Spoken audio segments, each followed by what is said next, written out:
สวัสดีค่ะมีนาเองค่ะจากไมซ์สะพายตุรกีวันนี้นะคะใกล้วาเลนไทน์แล้วค่ะเราไม่ทำอะไรปุงปิงค่ะมีนาเล่นใหญ่นิดนึงเป็นเค้กนะคะเห็นไหมเค้กสองสีเค้กส้มนั่นเองล่ะค่ะมีนาใช้น้ำส้มทำนะคะไม่มีนมนะคะตัวนี้ไม่นมไม่เนยแต่บอกเลยว่ามีความนุ่มมีความฉ่ำอยากให้ทุกคนลองดูได้สูตรมาจากเพื่อนบ้านนั่นเองเมื่อวานไปกินน้ำชามาค่ะแล้วเขาทำเขาบอกว่ารอก่อนเขาอบเค้กอยู่ออกมาโอ้โหนุ่มละมุนมีนาเลยถามสูตรมามีนาถามว่าใช้นมไหมเขาบอกไม่ใช้เขาใช้น้ำอุ่นค่ะน้ำอุ่นทำออกมาได้นุ่มชุ่มฉ่ำขนาดนี้โอ้โหสุดยอดส่งกันบ้านเขาเรียบร้อยแล้วค่ะผลปรากฏผ่านเป็นไงเนื้อเค้กนุ่มค่ะเนื้อเค้กนุ่มละมุนมากเลยอยากให้ทุกคนลองไข่ไก่3 ฟองค่ะเบอร์ 1อุณหภูมิห้องใส่ลงไปในอ่างผสมนะคะน้ำตาลทรายขาว1 ถ้วยตวง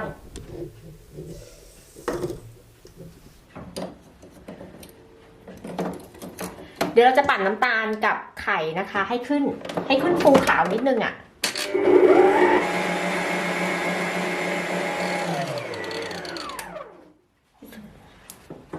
นี่นะคะปั่นให้มันได้แบบนี้พอปั่นให้ได้ขาวแบบนี้ใส่น้ำมันพืชค่ะน้ำมันพืชหรืออะไรน้ำมันเขาเรียกว่าน้ำมันพืชน้ำมันดอกทานตะวันน้ำมันอะไรก็ได้นะคะครึ่งถ้วยตวงใส่ลงไปน้ำอุ่นเดาไม่ผิดค่ะน้ำอุ่นนะคะไม่ใช่น้ำร้อนน้ำอุ่นครึ่งถ้วยตวงโอ้ยใส่ลงไปน้ำส้มคั้น1 ถ้วยตวงดูกันไม่ผิดดูกันยาวๆ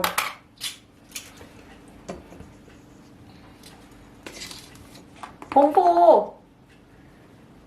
1 ช้อนโต๊ะครึ่ง1 ช้อนโต๊ะครึ่งค่ะ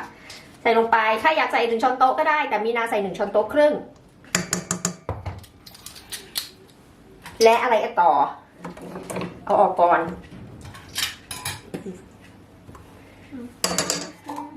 ผิวส้มขูดนะคะ1 ลูกใครไม่มีก็ไม่ต้องใส่ใช้ซันควิกได้ไหมใช้ซันควิกได้ค่ะน้ำส้มนะแต่ผสมน้ำหน่อยนะซันควิกมันจะเจ้มจนเกินตัวนี้นะคะใครอยากได้นะคะต้องเป็นพรีออเดอร์นะเดี๋ยวมีนาส่งจากตุรกีไปให้ค่ะเดี๋ยวราคาถามที่เพจนะอินบ็อกซ์ที่เพจไปถามนะคะตัวนี้มีจำกัดนะคะมีนาเห็นว่าใช้ดีเห็นไหมใช้ดีมากกำลังลดราคาค่ะตัวนี้ถ้าราคาเต็มมีนาซื้อส่งให้ไม่ได้หรอกแต่เพิ่นกำลังลดราคาก็เลยอยากจะให้ได้ใช้กัน1 ลูกเสร็จแล้วนะคะเดี๋ยวเราจะปั่นให้เข้ากันมีนาลืมใส่อะไรบ้างหรือเปล่าแต่เพื่อนบ้านบอกมาแค่นี้นะเดี๋ยวก่อนเรียบร้อยค่ะเดี๋ยวเราปั่นให้เขาเข้ากันนิดนึงเรียบแล้วหมายถึงเรียบร้อยมีนาใช้แป้งสาลีอเนกประสงค์นะมีนาตักแป้งยังไงรู้ไหมคะมีนาตักแบบนี้ค่ะแค่นี้เองตักเบาๆ1 ถ้วยตวงแล้วนะ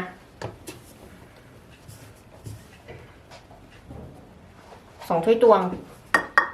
ขอร่อนก่อนเขาบอกให้ร่อนแต่เพื่อนบ้านบอกว่าใส่2 ถ้วยตวงครึ่งนะคะแต่มีนาขอดูเนื้อเค้กก่อนเขาทำออกมานะข้างนอกมันจะกรอบคือเขาอบนานนิดนึงนะคะแต่ว่าเนื้อในมันฉ่ำมันนุ่มมากเลยมีนาก็เลยถามว่าทำยังไงเขาก็บอกมาเขาใช้แค่นี้เขาไม่ได้ใส่นมด้วยเพราะว่านมเขาไม่มีเขาใช้น้ำเขาบอกนี้เป็นเคล็ดลับน้ำอุ่นมีนากินมาแล้วมีนาถึงเอามาแชร์ปั่นค่ะหรือว่าใช้ไม้พายคนก็ได้2 ถ้วยตวงครึ่งนะคะคนนิดนึงอุ่นเตาอบที่ไฟ160 องศานะคะไฟบนล่างไม่เปิดพัดลมเราจะอบไฟอ่อนเลยค่ะตัวนี้จะใส่เขาเรียกว่าจะใส่ผิวส้ม2 ลูกก็ได้จะใส่ผิวส้มลูกเดียวก็ได้ถ้าใครใช้แป้งเค้กนะใช้ ช้แป้งเค้กนะก็ใส่ไปมากกว่านี้หน่อย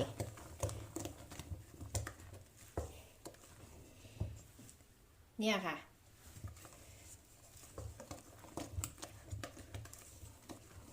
มีนาว่ามันน้อยเกิน2 ถ้วยตวงครึ่งกับอีก2 ช้อนโต๊ะพอเรียบร้อย2 ถ้วยตวงครึ่งนะคะกับอีก2 ช้อนโต๊ะมีนาถามเพื่อนบ้านมาเพื่อนบ้าน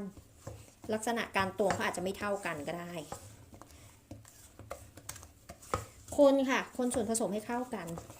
อย่าคนนานเดี๋ยวเค้กเหนียวเขาบอกนี้มีนาก็ไม่เคยคนเค้กนานนะเพราะว่ามีนาขี้เกียจอ่ะเสร็จแล้วให้เนื้อเป็นแบบนี้ค่ะเหมือนแชมพูใครอยากได้เค้กเนื้อแน่นเติมแป้งให้มากหน่อยใครอยากได้เค้กเนื้อเบาจับแล้วลุยเลยเติมแป้งให้น้อยหน่อย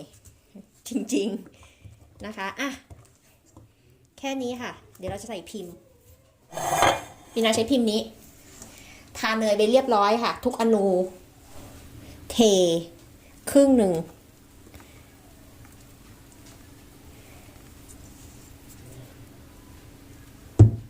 เหลืออีกครึ่งหนึ่งใส่สีผสมอาหารสิคะรออะไรอยากได้2 สีใครอยากได้โกโก้ใส่ผงโกโก้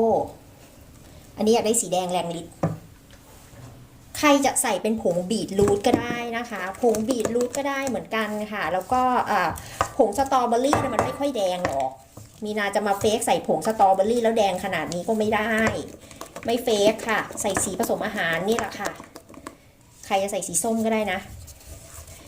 วาเลนไทน์แล้วไหนๆก็วาเลนไทน์แล้วทำ2 สีไปเลยเสร็จเรียบร้อยค่ะอบเทมันลงไปเลยค่ะอาจจะทำได้2 พิมพ์นะแต่มีนาทำพิมพ์เดียวนี่แหละ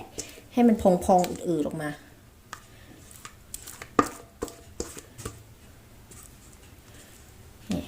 แค่นี้เอง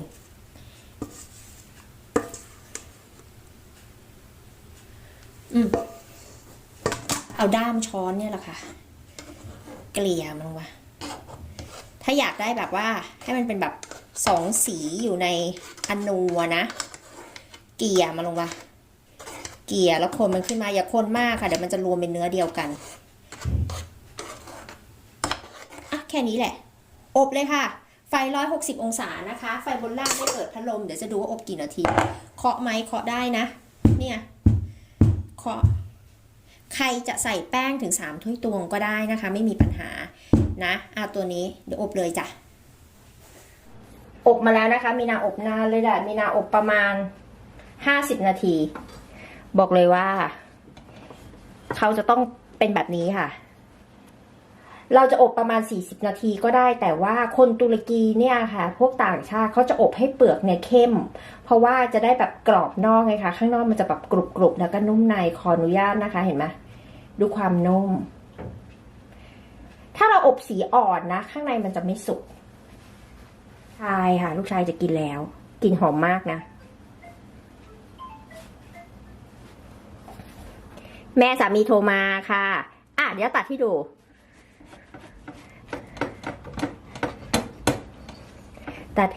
แล้วจะเซอร์ไพรส์ค่ะเซอร์ไพรส์แต่ว่าคนตุรกีเรียกเซอร์ไพรส์อันนี้ยังร้อนอยู่นะมาค่ะความพรุ้งพริ้งของเราเป็นไงข้างในสุกกำลังดีเห็นไหมคะแต่ว่าทีนี้เห็นควันไหมใครเห็นควันขโมงโฉงเฉงไหมอยากให้เห็นควันกันเหลือเกินเป็นยังไงเค้กนะคะน้ำอุ่นโหสูตรเขาแน่จริงอะความนุ่มนะคือแบบบอกเลยว่าอร่อยอะมันจะกรอบค่ะเปลือกตรงนี้มันจะกรอบนอกเห็นความเกรียมของเขามาตรงนี้มันเป็นเสน่ห์เลยแหละแล้วข้างในมันจะนุ่มมันจะฉ่ำแต่พอทิ้งไว้ให้เค้กเย็นแล้วนะคะหรือแค่อุ่นๆนะก็คือหาที่ครอบเค้กอะค่ะครอบปิดเอาไว้เนื้อเขาแบบจะฉ่ำอยู่ได้นานอย่าตัดแล้วให้โดนลมนะไม่ได้นะคือเนื้อเค้กเนี่ยพอเขาโดนลมปุ๊บใช่ไหมคะเขาจะค่อยแห้งลงเพราะว่ามันไม่ใช่เนื้อบัตเตอร์อ่ะเข้าใจใช่ไหมมันเป็นเนื้อเค้กปกติเป็นยังไงส สีสันสวยสดใสอ้าวโถวาเลนไทน์ก็มีเค้กแหลมๆกินได้เหมือนกันชานเดี๋ยวจะเรียกลูกชายมาให้ดูนี่ค่ะเช้าวันใหม่เห็นไหมคะว่าเนื้อเค้กเขาจะเนียนลงมีนาอยากให้ทุกคนดูนะคะเวลาตัดเค้กเนี่ยก็ให้ตัดตอนเย็นแล้วเนื้อเค้กจะสวยไปแล้วค่ะหวังว่าทุกคนคงชอบนะคะอยากให้ทุกคนลองนะคะสูตรเค้กแบบนี้ใครเบื่อเค้กที่มีครีมชอบเค้กรสชาติแบบยุโรปจ๋าๆเมืองนอกจ๋าๆต้องลองสูตรนี้ค่ะสูตรน้ำอุ่นมีนารับรองอร่อยจริงๆค่ะอย่าลืมฝากกดไลค์กดแชร์แล้วก็ติดตามให้มีนาด้วยนะคะและคราวหน้าเนี่ยเดี๋ยวมาทำอะไรง่ายๆกันอีกดีกว่าเดี๋ยวไปดื่มชาบ้านเพื่อนแล้วก็จะไปแฮปสูตรมาให้ค่ะ